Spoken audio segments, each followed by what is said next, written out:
তোমাদের এই রুই মাছের ঝোলের রেসিপি ভালো লাগলে লাইক শেয়ার কমেন্ট সাবস্ক্রাইব করে দিবে। হ্যালো বন্ধুরা, তোমাদেরকে কবিতাস ফুডে স্বাগত। আজকে করব রুই মাছের আলু পটল দিয়ে পাতলা ঝোল। মাছটা ভেজে নিব।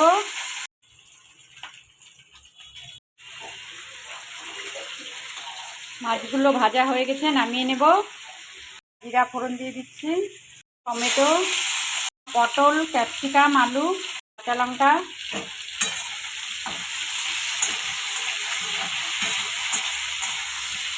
পরিমাণ মতো লবণ দিয়ে এগুলো ভেজে নেব।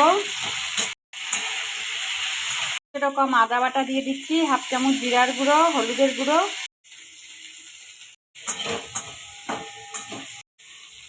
সামান্য পরিমাণে চিনি। আমার মশলাটা ভালো করে কষানো হয়ে গেছে, জল দিয়ে দেব।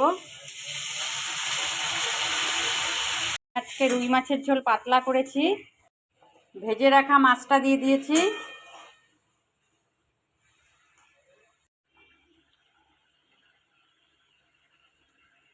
রুই মাছের ঝোল হয়ে গেছে, নামিয়ে নেব।